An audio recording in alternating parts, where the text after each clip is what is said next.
हे राम। हाँ प्यारे मित्रों, श्लोक लेंगे अपन कोई आचार्य का। कौन आचार्य का श्लोक है ये, सूत्र ये मुझे मालूम नहीं हुआ, नाम भी नहीं है, इसलिए कोई आचार्य का सूत्र है श्लोक, उन पर अपन चर्चा करेंगे सत्संग।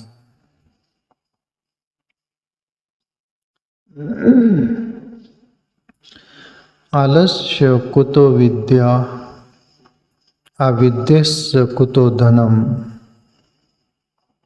अधनस्य कुतो मित्रम, अमित्रस्य कुत सुखम। इसमें चार बात बोली गई।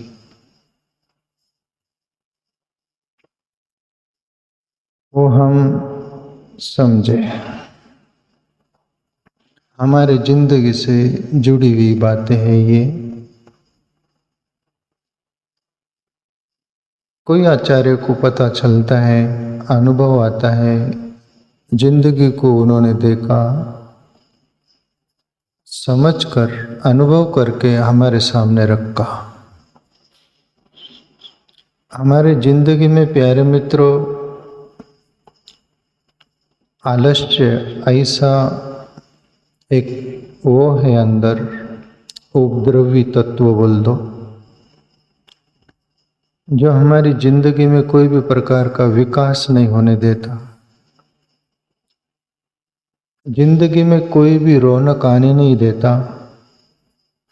जिंदगी कोई भी प्रकार से क्लीन साफ सुथरा जीने नहीं देता। आलसी लोग, सदा प्रमादी लोग, कोई न कोई बातों से क्या काफी बातों से परेशान त्रस्त रहते हैं। उनको भूख भी लग रही हो तो भोजन बनाने वाला कोई नहीं हो तो बैठे रहेंगे, या कहीं होटल में किधर खा लेंगे। शरीर को तकलीफ हो जाए चलेगा, पर खुद बनाकर नहीं खाएंगे। प्यास लग रही, कोई पानी देखेंगे, कौन देगा कौन नहीं देगा, कोई देने वाले नहीं हो तो बैठे रहेंगे, किसकी आशा करते। और हर बात से आलस, पेशाब भी आ रही है तो बोलेंगे जाएंगे बाद में। सोए है ना, उठने को भी आलस, बाद में करेंगे पेशाब। कहीं के लोग तो पेशाब नहीं करते, सीधे सोए रहते, फिर पेट में भी खराबी होती। कहीं के लोग तो नींद में पेशाब कर देते, ऐसे भी है। लेटरिन जाना है, संडास, तो भी सोचेंगे गिर जाएंगे बाद में, पेट खराब हो जाए, बीमारी आ जाए। कोई वो एक ऐड आती ना, पेट सफा तो हर रोग दफा। पेट सफा होने नहीं देते, क्यों? आलस। कोई भी काम करना है तो अरे करेंगे बाद में, क्या अभी जाने दो, उधर क्या करना है, क्या लेना देना, ऐसा तैसा। आलस मतलब आलसी आदमी कभी भी चैंपियन नहीं रहता।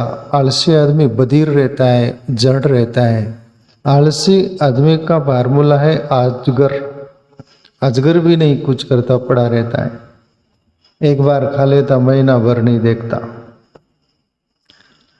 तो जीवन में ये आचार्य बोल रहे कि आलस्य कुत विद्या। प्यारे मित्रों, आलस्य होगी तो विद्या भी नहीं आप हासिल कर सकते। एक साधारण जीवन जीने की विद्या से लेकर ब्रह्म विद्यायाम, गीता में आता है ब्रह्म विद्यायाम, यानी ब्रह्म विद्या तक की विद्या है। पर आलस हो तो साधारण जीवन जीने तक की भी हम विद्या हासिल नहीं कर सकते, तो ब्रह्म विद्या की बात दूर रही। आलसी पर बात चल रही है तो एक बात स्मरण आ रही। एक बार प्रतियोगिता लगी हुई, नगर से 5 किलोमीटर दूर कहीं सभा भरनी थी। आलसी लोगों पर सभा थी और इनाम दिया जाएगा। जो 1 नंबर आलसी होगा उसको इनाम दिया जाएगा।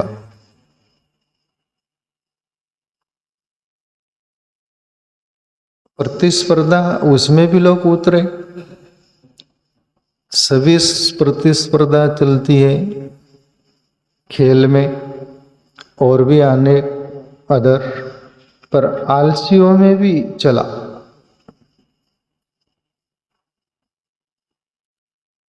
आलसियों में भी ये चला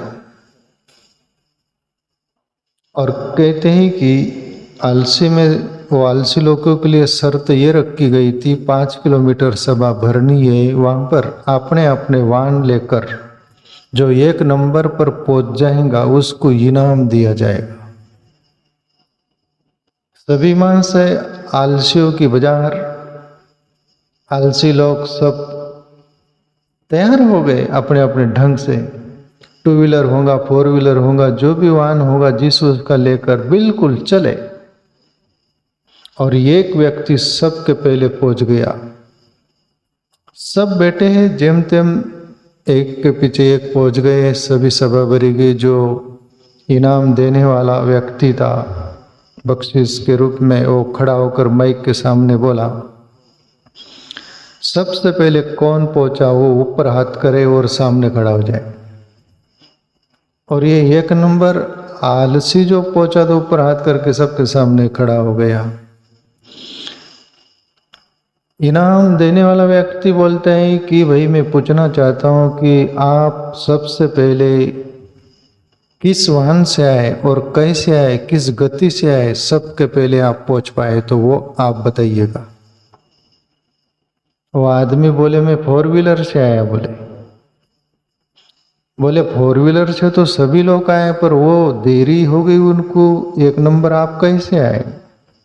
तो बोले मैं गाड़ी स्टार्ट की, चाबी डाली, स्टार्ट की, गियर में गाड़ी डाली, क्लोज पर पैर रखा, नहीं वो जो एक्सीलेटर और क्लोज पर भी पैर, एक्सीलेटर पर पैर रखा, गियर में गाड़ी डाली, रफ्तार पकड़ी गाड़ी, पूरे गियर डाल दिया। जितने गियर गाड़ी के होते 4 व्हीलर के, एक भी गियर बाकी नहीं रखा और इतनी स्पीड से गाड़ी लाया। तब मैं सबके पहले पहुंचा। तब वो इनाम देने वाला व्यक्ति बोलता है कि भाई इतनी स्पीड से गाड़ी आप लाए तो आपको रास्ते में कोई लोग आए नहीं, रास्ते पे कोई पशु दुनिया कोई भी प्रकार के ऐसे बीच में आए नहीं? बोले तो आए तो बहुत आदमी लोग, बाह्या लोग, पशु पक्षी दुनिया भर के आए, पर मैं किसकी फिक्र नहीं किए। अपने को 1 नंबर जाना है, एक्सीलेटर पे पैर रख दिया, कौन उठाएगा बार बार? बोले रखा तो रखा, गियर में गाड़ी डाल दी, कौन बदलेगा बार बार? क्लच कौन दबाएगा? सब कुछ एक्सीलेटर पर पूरी रेस कर दिया, कहीं को मार के आया। बोले मैं किसी की भी फिक्र नहीं किया। एक्सीलेटर पर से पैर भी नहीं, बोले कौन उठाएगा? बोले इतना भी नहीं, बोले अपने को टाइम। आलसी आदमी तो 1 नंबर प्रतियोगिता में वो आया। आलसी तू 1 नंबर का, बोले एक्सीलेटर पर पैर रख दिया, उसको भी उठाने की तेरे को वो नहीं फुर्सत, तो तू 1 नंबर आलसी। पर 1 नंबर आलसी को भी इनाम मिलेगा तो आलसी के ढंग से ही मिलेगा। वो कोई मेहनत परिश्रम कष्ट का नहीं, कि शालीनता का नहीं, विवेक का नहीं, कोई प्रकार का भले कर्म का नहीं। आलस का जो भी इनाम होगा वो भी बोगस होगा, पर आलसियों को ऐसा मिलेगा। इसलिए आचार्य बोलते हैं अलस्य कुतम विद्या, आलस होंगी तो तुम्हें कोई प्रकार की विद्या वर्ण नहीं करेंगी। आलस को छोड़ना पड़ेगा, तभी आप साधारण जीवन जीने से लेकर तो ब्रह्म विद्या तक पहुंच सकते हो।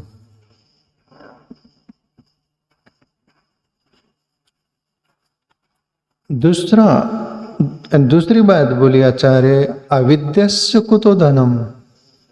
अविद्या यदि है, जीवन में कोई विद्या नहीं है, तो फिर धन कहाँ से आएगा? धन नहीं मिल सकता आपको। धन के लिए कोई विद्या चाहिए आपको। और प्यारे मित्रों, आचार्य चाणक्य का एक सूत्र मैं बार बार जिक्र करता हूं, विद्या मित्रम प्रवासेषु। तुम्हारे जितने भी दुनिया में मित्र होंगे वो सभी समय तुम्हारे संग साथ नहीं हो सकते, पर तुम्हारी विद्या 24 घंटे तुम्हारे संग साथ रहेंगी। और दुनिया के कोने में चले जाओ, तुम्हारी वो विद्या सच्ची मित्र होंगी। और आप जहाँ भी पैर रखोगे, जहाँ भी जाओगे, जिधर भी जाओगे, वहाँ पर आपका उस विद्या के कारण सम्मान होगा, 2 पैसे मिलेंगे, जिंदगी सुचारू ढंग से चलेंगी, कोई बात की कमी नहीं रहेगी। तो विद्या हासिल करना हो तो प्यारे मित्रों आलस छोड़िएगा अपन, फिर धन भी मिलेगा, सब सम्मान भी मिलेगा। तीसरी बात आचार्य बोलते हैं, आधनश्च कुत मित्रम। यदि तुम्हारे पास धन नहीं होगा तो तुम्हारे मित्र कोई बनेंगे क्या? 2 पैसा देखती दुनिया कुछ न कुछ चकाचौंध देखती, अपना भी उल्लू कैसा सदाएगा, अपने को सपोर्ट कैसा मिलेगा क्या? 2 पैसा देखकर तुम फिर कुछ भी हो। तुम्हारे पास धन होगा तो तुम्हारे मित्र बनने के लिए बिना बोले लोग मित्र बनेंगे। और मित्र होगा तो एक दूसरों का सहयोग संग होगा, और वो मित्रता का जो सुख होगा वो तुम्हें मिलेगा। धन होगा तो, और धन ही नहीं है तो फिर आचार्य बोलते हैं, अमित्रश्च कुत सुखम। तुम्हारे जीवन में विद्या नहीं तो धन नहीं, धन नहीं तो मित्र नहीं, तो फिर तुम्हारे जीवन में कोई सुख नहीं। तो प्यारे मित्रों, कोई भी क्षेत्र में हो, कहीं भी हो, हम जहाँ भी हो, हमें आलस छोड़ना पड़ेगा। आलस सबसे बड़ा शत्रु है इस जीवन में।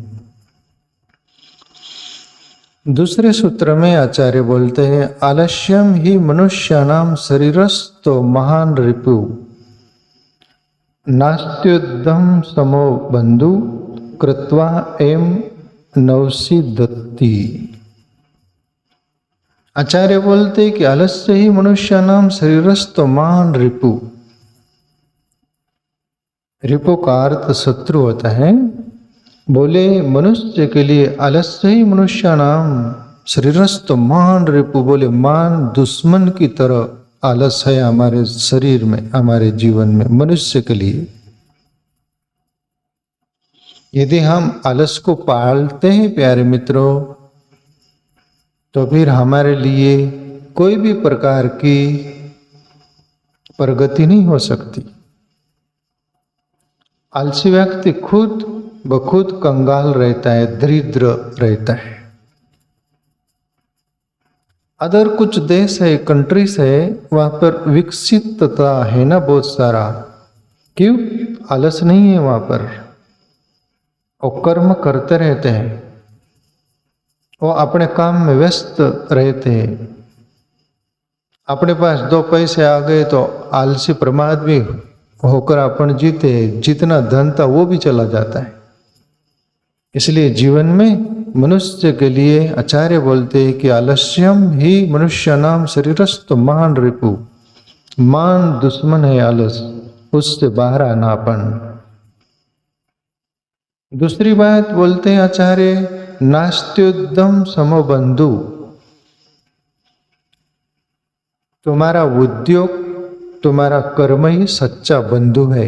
एक बार तुम्हारे बंधु भाईगण जो तुम्हारे हैं, सभी कुछ जमावड़ा अपना कुटुंब परिवार का बंधुगण, वो तो भी एक बार साथ नहीं देंगे, पर तुम्हारा उद्यम साथ देगा। जो तुम कर्म कर रहे, जो भी उद्यम कर रहे, जो भी कार्य कर रहे, बिजनेस कर रहे, खेती कर रहे, मिल फैक्ट्री, अदर कुछ भी, जो भी कुछ उद्यम है तुम्हारा, आचार्य बोलते नास्ति उद्यम समो बंधु, उसके जैसा तुम्हारा बंधुगण नहीं बोले। तो प्यारे मित्रों, कबीर साहब भी बोले साधो कुछ उद्यम कीजिए, कुछ करिए, बोले निठल्ला होकर क्या। कबीर साहब भी कपड़े बुनते थे, काशी के बाजार में बिकते थे। कबीर साहब भी ग्रस्त थे, एक बेटा एक बेटी थी, जीवन के लिए उन्होंने भी किया, ब्रह्मज्ञानी भी थे। आपण भी कर सकते हैं। आलसी में आकर किसी को दोष नहीं दिएगा अपन प्यारे मित्रों। कृत्वा एम नाव सिद्धति, जो उद्यम करेगा वो करने वाला दुखी नहीं रहेगा। दुखी कौन रहता है? जो कुछ करता नहीं वही दुखी रहता है। कुछ करने वाला दुखी कैसे रह सकता है? जीवन ऐसा जिएगा प्यारे मित्रों, स्वाभिमान से। किसी के आगे हाथ फैलाना नहीं पड़े, किसी के आगे मांगना न पड़े तुम्हें। मांगना एक लाचारी है जीवन के लिए। परमात्मा ने जीवन दिया है, बुद्धि दी है, शरीर दिया है, सभी कुछ आंग प्रत्यांग, तुम स्वस्थ हो अंदर बाहर से सब, तो मेहनत करिए, उद्यम करिए ना। क्यों हाथ फैलाकर भिखारी बनते हो? भिखारी बनने से लाचारी जीवन है वो ठीक नहीं है। स्वाभिमान से जीवो, तुम्हें किसी के आगे हाथ फैलाना न पड़े, ऐसे स्वाभिमान से जिएगा, फिर वो कभी दुखी नहीं रह सकता वो व्यक्ति प्यारे मित्रों। तीसरा सूत्र आचार्य बोलते हैं, येता हेकैन चक्रेण न रतस्य गतिर् भवेत्, एवं पुरुष कारणेन विना दैवम न सिद्धति। बिल्कुल सीधे सादे संस्कृत में श्लोक है ये। अच्छे मतलब डिफिकल्ट नहीं लग रहे, कठिन नहीं लग रहे, समझ में आ रहा। येता हेकेन चक्रेन न रतस्त गतिर भवेत्, यानी एक पहिया हो तो वो गति नहीं कर सकता। येता हेकेन चक्रेन न रतस्य गतिर भवेत्, रथ है उसके दो पहिए होते हैं, एक ही पहिया हो तो वो गति नहीं कर सकता। चल सकेगा क्या? दो पहिया हो तो ही चलेगा ना वो। उदाहरण देते आचार्य, एवं पुरुष कारेण विना दैवम न सिद्धति।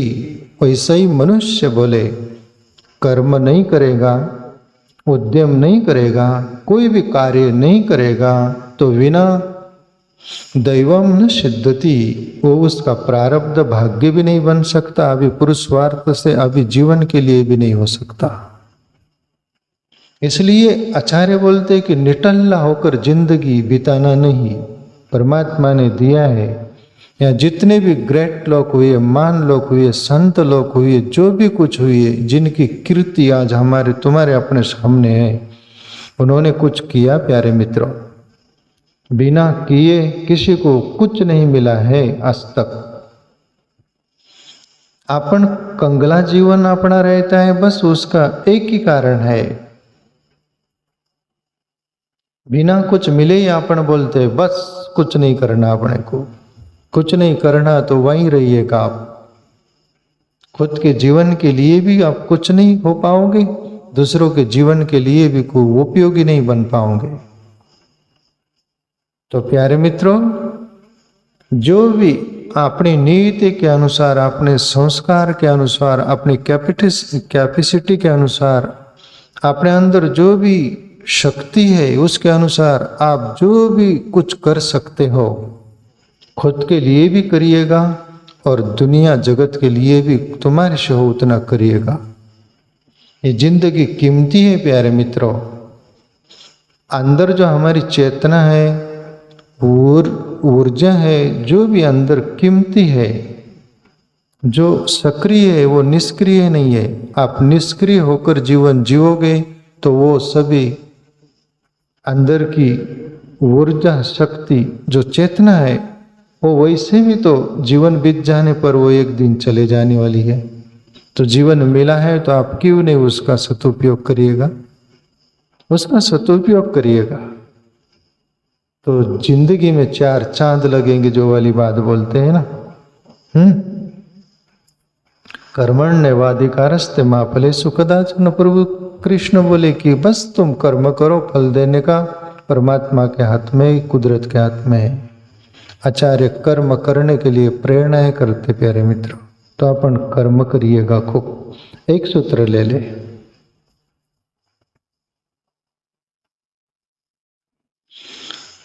बलवान पे शक्त असो, धनवान पी निर्धन, श्रुतवान पी मूर्खो असो, यो धर्म विमुखो जना।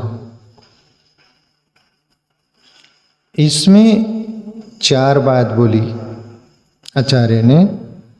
एक बलवान व्यक्ति की, दूसरा धनवान व्यक्ति की, तीसरा विद्वान व्यक्ति यानी ज्ञानी जो बोलते ज्ञानी पंडित जनों के लिए, ऐसे 3 लोगों के लिए बोली। ये 3 लोगों के जीवन में यो धर्म विमुखो जना, बोले तुम्हारे पास बल हो बहुत सारा,